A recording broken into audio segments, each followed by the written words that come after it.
Election میں ہمیں نظر آ رہا ہے کہ پنجاب میں پی ایم ایل این ہر گزرتے دن کے ساتھ بہتر سے بہتری آ رہی ہے، نکھار پیدا ہو رہا ہے، اور ایم کیو ایم نے واضح طور پہ اعلان کیا تھا کہ یس ہم آنے والے وزیر اعظم کے لیے خواہش ہے کہ یس پی ایم ایل این کی طرف سے ہو، اور ساتھ ساتھ جو صوبائی وزیر اعلیٰ ہے سندھ کی جو حکومت ہے، یقیناً میں سمجھتا ہوں کہ M Q M Pakistan, P M L N, J D A, J U I کے ساتھ جو کوارڈینیشن بن رہا ہے وہ حکمت عملی اپنائی ہے تاکہ آنے والا وزیر اعلیٰ بھی جو ہے وہ ایم کیو ایم اور جو اتحادی پارٹی اس کا ہونا چاہیے۔ اس کے لیے میرا خیال ہے کوشش ایک ایڈ کر دوں کہ یہ طے پایا ہے کہ محمد نواز شریف صاحب کے جو ایک ویژن ہے اکانومی کی، ڈیولپمنٹ اورینٹڈ، اور جو شہباز صاحب کی سپیڈ ہے اس کو ہم سندھ میں بھی منتقل کریں گے۔ کراچی کے لوگوں کا بھی وہ حق ہے، حیدرآباد کا بھی حق ہے، سکھر کا بھی ہے، ہمارے چھوٹے دیہاتوں کا بھی ہے کہ جو اسپیڈ سے پنجاب اور دیگر صوبوں میں ترقی ہوئی ہے وہ سندھ کے لوگ 15 سال دیکھ چکے ہیں۔ گلا سڑا نظام، کرپٹ نظام، سسٹم کا نظام، اب وہ چاہتے ہیں کہ نواز شریف کا ویژن اور ترقیاتی روڈ میپ کے ساتھ ہم آگے بڑھیں، اور ہم بالکل کھلے لفظوں میں کہتے ہیں کہ ہاں ہم سندھ میں اپنا وزیر اعلیٰ لے کے آئیں گے، ہاں ہم یہاں پہ سندھ میں شہباز اسپیڈ لے کے آئیں گے، ہاں سندھ کے لوگ ہمیں مجبور کر رہے ہیں، ہمیں دعوت دے رہے ہیں کہ آپ آئیں ہماری مالکی کریں، آپ آئیں ہمارے لیے خوشحالی کی بات کریں، تو ہم پھر اس میں اپنا حصہ ڈال رہے ہیں اس ویژن کو جو نواز شریف کا ویژن ہے، اور وہ اسپیڈ جو شہباز شریف کی اسپیڈ ہے، اور وہ جو حق ہے نوجوانوں کا یہاں کا۔ کراچی، حیدرآباد، سکھر، نواب شاہ، میرپور خاص، خیرپور، ایک ایک شہر میں اچھے سڑکیں چاہیے، ہسپتال چاہیے، تعلیم چاہیے، روزگار چاہیے، اور سب سے بڑھ کے نواز شریف کا وہ امن کا تحفہ چاہیے۔ تو ہم انشاءاللہ آگے بڑھیں گے۔ سوالات ہوں ہمارے پاس؟ میں بات مکمل کر لوں تو آج کی جو مذاکرات کا عمل تھا میرا خیال ہے بڑے خوشگوار ماحول میں ہوا ہے۔ ہم نے کوشش کی ہے کہ سندھ کے پورے سندھ کے حوالے سے ڈسکشن کو لایا جائے کہ کہاں پہ سندھ ایڈجسٹمنٹ کی جا سکتی ہے۔ آج جسے کہتے ہیں کہ چیزیں آگے کی طرف بڑھی ہیں، انشاءاللہ تعالی ہماری دوسری ملاقات بھی آج ہی طے ہو گئی ہے کہ انشاءاللہ تعالی ہم جمعے کے دن شام کے 4 بجے حیدرآباد میں ملاقات کریں گے اور اس چیز کو آگے کی طرف لے کر جائیں گے۔ اچھا، اگر ہم 2018 کے نتائج کو دیکھتے ہیں تو کراچی کے اندر یا پورے سندھ کے اندر نون لیگ کہیں پہ نظر نہیں آتی، اور اگر ہم ایم کیو ایم کے حوالے سے دیکھتے ہیں تو پنجاب میں آپ لوگ نظر نہیں آتے کہیں پر بھی، تو یہ کس کو دھوکہ دے رہے ہیں؟ واقعی کوئی ووٹرز آپ لوگوں کے بڑے ہیں یا کوئی مقبولیت ہوئی ہے؟ کس طرح مطلب یہ احساس کیا ہونے جا رہا ہے؟ ایک دوسرے کو کیا سہارا دیں گے؟ آپ کا سوال بہت بروقت ہے۔ 2018 میں آپ نے شاید یہ بھی دیکھا ہوگا کہ جے آئی ٹی بھی بنی، نواز شریف پہ جھوٹا مقدمہ بھی بنا، ہماری قیادت گرفتار بھی ہوئی، آر ٹی ایس کو بھی بیٹھال دیا گیا، اور وہ مشنریز جو کسی کو صادق اور امین بنا رہی تھی وہ بھی آپ نے دیکھا ہوگا۔ تو 2018 کا ذکر تو ایسے ہی ہے کہ ہمارے لیے ایک بھیانک خواب ہے پاکستانی قوم کے لیے، اور ہمارا ووٹ بینک تھا، ہے، اور انشاءاللہ آگے۔ میں اس پہ ایک منٹ ان کی بات کی میں تھوڑا سا بھائی کا بتا دوں کہ سابقہ الیکشن جو بھی صوبائی قومی کے ہوئے ہیں، آپ 18 سے پیچھے چلے جائیں تو کراچی شہر کی بات کریں گے تو 2015 میں جو لوکل گورنمنٹ کے جو الیکشن ہوئے تھے اس میں ایم کیو ایم پہلے نمبر پہ تھی اور مسلم لیگ نون جو تھی وہ سیکنڈ پوزیشن میں تھی، اور کنٹونمنٹ بورڈ میں بھی جو لاسٹ الیکشن ہوا تھا پچھلی دفعہ اس وقت ایم کیو ایم پہلے نمبر پہ تھی اور مسلم لیگ نون سیکنڈ پوزیشن میں تھی۔ 97 میں بھی ایم کیو ایم کراچی شہر میں سندھ میں بھی سیٹوں کو دیکھیں گے تو ایم کیو ایم پہلے نمبر پہ اور ہم دوسرے نمبر پہ تھے۔ تمام الیکشن میں 18 سے پہلے ہم فرسٹ پوزیشن اور سیکنڈ پوزیشن والے سارے تھے۔ ہمارا ووٹ بینک دونوں پارٹیوں کا آلریڈی ہے اور انشاءاللہ ابھی بھی موجود ہے۔ آج کسی سیٹ پر اتفاق ہوا ہے؟ بیانات آ رہے ہیں، سعید مہدی صاحب کے سامنے آ رہے ہیں، پریس کانفرنس بھی کر ہوئی، آپ پہ الزامات بھی لگائے جا رہے ہیں، آپ کے لوگ بھی ظاہر اس پارٹی میں شامل ہو رہے ہیں، کیا کہیں گے؟ آپ کہہ رہے ہیں کہ ایم کیو ایم ختم ہو گئی ہے؟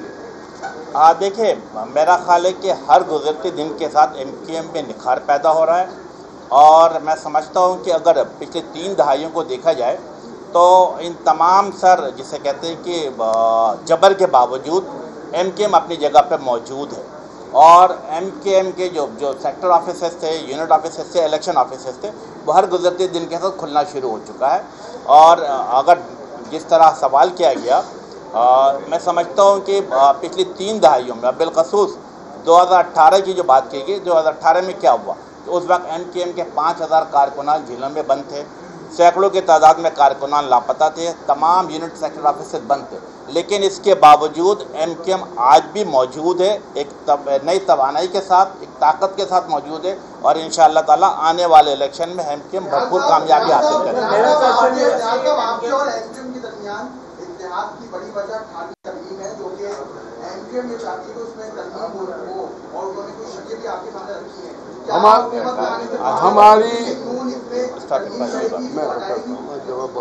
हमारी इत्तेहाद की वाहिद वजह करप्शन के खिलाफ सिंध के लोगों की आवाज़ बनना, सिस्टम जिसने पूरे कराची की ज़मीनों को, वसाइल को लूटा, उसका खात्मा करना, हमारा इत्तेहाद नौजवानों को रोज़गार देना, सिंध को अमन देना, पानी देना, हमारा K4 बनवाना, कराची में नए सड़कें बनाना, नई यूनिवर्सिटीज़ बनाना, हमारा इत्तेहाद नवाज शरीफ की विजन को और इनके शहबाज साहब की स्पीड को लेके आगे बढ़ के, सिंध पाकिस्तान का हिस्सा है और सिंध के साथ इस्तेहसाल किया गया 15 साल तक।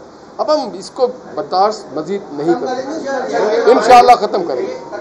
ना इसका तो देखिए आप एक ये इस पे हम कोई डिस्कशन ही नहीं कर रहे हैं, हम तो इलेक्शन पे बात कर रहे हैं। जी देखिए, एक मिनट, इलेक्शन की ये जो आप तरमीम की बात कर रहे हैं, हम 18th अमेंडमेंट को फर्दर आगे लेके जाना चाहते हैं। 18th अमेंडमेंट में हुआ क्या था? हुआ ये था कि फेडरल गवर्नमेंट से इख्तियारात जो आए थे प्रोविंसेस के पास आए थे। अब हमारी ख्वाहिश ये कि इख्तियारात नीचे लोकल गवर्नमेंट के पास जाएँ, शहरों में जाएँ, डिस्ट्रिक्ट में जाएँ, यूनिवर्सिटीज़ में जाएँ। जो एजेंडा है डेवोल्यूशन का, ये 18th अमेंडमेंट का एजेंडा था क्या? Decentralization, devolution. वो डेवोल्यूशन को प्रोविंसेस में नहीं रुकना चाहिए, उनको जाना चाहिए डिस्ट्रिक्ट्स में, शहरों में। तो हमारा एजेंडा ये, हम बिल्कुल 18th अमेंडमेंट को फर्दर आगे लेके जाना चाह रहे हैं, इसको ख़त्म करने की कोई बात नहीं जी। अच्छा, ये बताइए कि सारे दे रहे हैं, ये बताएं कि कराची में अगर सीट एडजस्टमेंट होती है तो कौन कौन सी सीटों पे आप सीट एडजस्टमेंट करेंगे? फिर आप माजी की मिसालें दे रहे हो। माजी का रिकॉर्ड है कि MKM का वोटर कभी भी नून लीग को वोट नहीं देता। आप उसको कैसे राजी करें? दूसरा, आप जो इत्तेहाद बना रहे हैं वो 100 से ज़ायद MPA की सीटें लेने वाली जमात के खिलाफ बना रहे हैं, आप गवर्नमेंट कैसे बनाएंगे? मुझे ये बताइए। देखिए, हमारी बातचीत जारी है, गवर्नमेंट जब बनाएंगे तो आप भी देखेंगे इंशाअल्लाह, और यहाँ पे हमारा वजीर आला भी होगा और तरक्की भी होगी। मेरा सवाल आप दोनों से, अमीन भाई आपसे भी है और निहाल भाई आपसे भी। मेरा सवाल आपसे ये है कि एक तरफ हम देख रहे हैं कि IBP भी सिंध के अंदर एक्टिव हो रही है, दूसरी जानिब पाकिस्तान पीपल्स पार्टी भी डिस्ट्रिक्ट सेंटर के अंदर एक्टिव हो रही है, MKM के बहुत सारे लोगों से रब्ता करके उनको शामिल करने की एक सिलसिला शुरू हुआ। इस तमाम सूरत हाल के अंदर नून लीग का वोट, जो तहरीक इंसाफ का वोट है, वो IBP की तरफ शिफ्ट होता हुआ हमें नजर आ रहा है वादी नजर, और जो MKM का वोट है वो पीपल्स पार्टी के अंदर इंटैक्ट करने की कोशिश की जा रही है। आप लोगों को अपने इत्तेहाद करते हुए इस चीज़ को मद्देनजर रखा है कि ये वोट काटने की भी कोशिश की जा रही है पॉलिटिकली? मैं एक सिर्फ जवाब दूंगा, नवाज शरीफ का वोट बढ़ेगा घटेगा नहीं, इंटैक्ट है। बाकी ये देखिए, जहाँ तक MKM का ताल्लुक है, आपने कहा बिल्कुल लाउड एंड क्लियर मैसेज है फॉर एवरीबडी कि MKM का बड़े से बड़ा रहनुमा भी किसी पार्टी में शामिल हो जाता है तो अपनी फैमिली के 5 आदमी का वोट लेके भी नहीं जाता। पिछले 35-40 साल का तारीख नज़र आ रही है कि जो कराची के लोग हैं, हैदराबाद के लोग हैं, ये शहरी सिंध के लोग हैं, वो MKM के साथ, MKM के इंतखाब निशान पतंग के साथ खड़े हैं, MKM के झंडे के साथ खड़े, MKM के नाम के साथ खड़े हैं। हर गुजरते दिन के साथ MKM में बेहतरी आ रही है। अच्छा, ये बताइएगा कि आपकी इस इत्तेहाद के बाद पीपल्स पार्टी के रहनुमाओं का ये कहना है कि इस इत्तेहाद से MKM को ज़बरदस्त नुकसान पहुँचेगा, कोई फ़ायदा नहीं पहुँचेगा, और दूसरा ये कि BTA आपके इस बड़े इत्तेहाद का हिस्सा बनने के लिए अभी तक तैयार नहीं है, क्या वजह? देखें, मेरा ख्याल है कि माजी में भी इस तरह की बातें होती रही हैं, लेकिन मैंने जिस तरह मिसाल दी कि पिछले 30 साल की हिस्ट्री उठा के देखे, MKM की कोशिशों काबिशों की बदौलत 3 दफ़ा चीफ मिनिस्टरशिप MKM और उनके इत्तेहादियों को मिली है। इंशाअल्लाह ताला आने वाले वक्त में भी आप देखेंगे 8 फरवरी को जब इलेक्शन होगा, बैलेट बॉक्स से जो बैलेट बरामद होगा, इंशाअल्लाह ताला शहरी सिंध से पतंग बरामद होगा। इंशाअल्लाह ताला ये आने वाले वज़ीर आला भी MKM पाकिस्तान के होगा। हादी साहब, आप दोनों से ये है कि हज़ारे आने वाले इंतखाबात में जो अगर बाइकआउट ना हो तो इसके लिए दरखास्त लंदन क़यादत से मुस्लिम लीग दूर करेगी या आप करेंगे तो बाइकआउट का ऐलान होगा? हम देखिए, मोहम्मद नवाज शरीफ साहब सिर्फ नारे नहीं, तकारीर नहीं किया, पाकिस्तान ने खत्ते के सबसे सीजन्ड वज़ीर आज़म और क़यादत है और लीडर है। उनका काम, उनकी डेवलपमेंट, उनका विजन, वो उनका वोट है। हम नारों पे वोट नहीं बनाते। तो हम किसी के नारे से, किसी के बाइकआउट से, इस पे हम इलेक्शन नहीं लड़ने जा रहे। हम इलेक्शन लड़ने अपने काम पे, शहबाज स्पीड और नवाज शरीफ के विजन, इकोनॉमिक विजन पे ले जाए। मैं जवाब दे दूं काली साहब। आप देखें कि 22 अगस्त 2016 के बाद मुख्तलिफ मौके पे बाइकाट की अपील की गई। क्या वो अपीलें मौसर रही? यकीनन इसका नफी में। मैं चंद मिसालें आपके सामने रख देता हूँ। मेरा ख्याल है इसी शहर कराची को ले लेते हैं। इस शहर कराची के अंदर पिछले 1 साल के अंदर या 1.25 साल के अंदर मुख्तलिफ CBA सनती इदारों के इलेक्शन हुए। आप KPT की मिसाल ले लें, आप पोर्ट कासिम की मिसाल ले लें, Karachi water and sewerage board की मिसाल ले लें, आप KDA की मिसाल ले लें, आप पाक सुजुकी की मिसाल ले लें। इन तमाम जगहों पे लंदन से कहा गया बाइकाट करने की। क्या हुआ? लोगों ने MKM को वोट दिया, MKM कामयाब हुई। इसका मतलब कि बाइकाट करने वालों का अल्हम्दुलिल्लाह कराची के अवाम, हैदराबाद के अवाम बाइकाट करने वालों को बाइकाट कर रहे हैं। इसमें एक मिनट, इसमें एक चीज़ ऐड करूँगा। इसमें जो आप दरखास्त की बात कर रहे थे, वो पीपल्स पार्टी ऑलरेडी दरखास्त कर रही है, पैसे भी लगा रही है, दरखास्त भी कर रही है, और जमात इस्लामी वाले भी कर रहे हैं। तो भाई उनसे पूछे जाके वो भी दरखास्त नहीं कर रहे हैं। मेरा सवाल ये है कि कल सईद ने ये इल्जाम लगाया है कि इस वक्त MKM पर मुस्तफ़ा कमाल का कब्जा है और MKM को अभी मजीद किसी दुश्मन की जरूरत नहीं है। देखिए, MKM पाकिस्तान एक बड़ी ऑर्गेनाइज और डिसिप्लिन पार्टी है जो तमाम जबर के बावजूद मेरा ख्याल है ग्राउंड पे मौजूद है। MKM के अंदर डॉक्टर खालिद नबुल सिद्दीकी के सरबराही में मुस्तफ़ा कमाल भाई हो, डॉक्टर फारूक सत्तार हो, ये तमाम लोग काम कर रहे हैं। तो जो ऑर्गेनाइजेशन सिस्टम है उस सिस्टम के साथ तहरीक आगे की तरफ बढ़ रही है और अल्हम्दुलिल्लाह तमाम लोग पार्टी झंडे के साथ खड़े हैं, MKM के इंतखाब निशान पतंग के साथ खड़े, और इंशाअल्लाह ताला आने वाले इलेक्शन में भी इसी सिलसिले से आगे सीटों पे जो है इत्तेफाक किया गया है या सिर्फ बगैर इत्तेफाक के ही जा रहा है? अल्हम्दुलिल्लाह बहुत सारे सीटों पे और बड़े सारे मकासद में हम कामयाब हुए। इंतजार कीजिए, इंतजार कीजिए। किरण अभी बात कर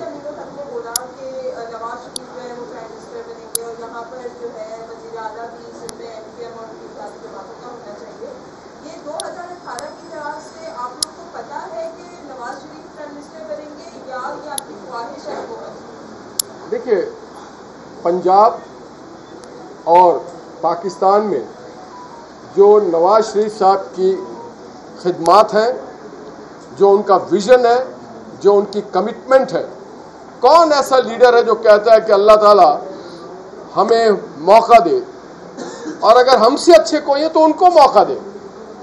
मैं नहीं समझता हूँ कि पाकिस्तान में ऐसा बाज़र्फ लीडर कोई गुजरा हो जो नवाज शरीफ साहब है।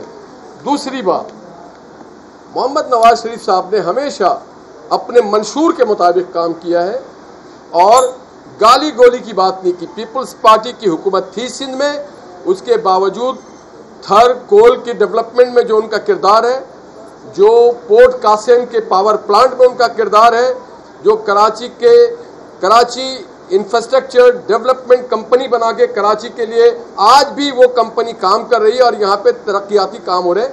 तो हम जो है कि अगला वजीर आज़म मोहम्मद नवाज शरीफ है, वो वोटर कहता है कि अगला वजीर आज़म मोहम्मद नवाज शरीफ है, और वो वोटर कहता है कि MKM और PMLN मिल करके सिंध के वजीर आला बनाएंगे, वो वोटर कहता है।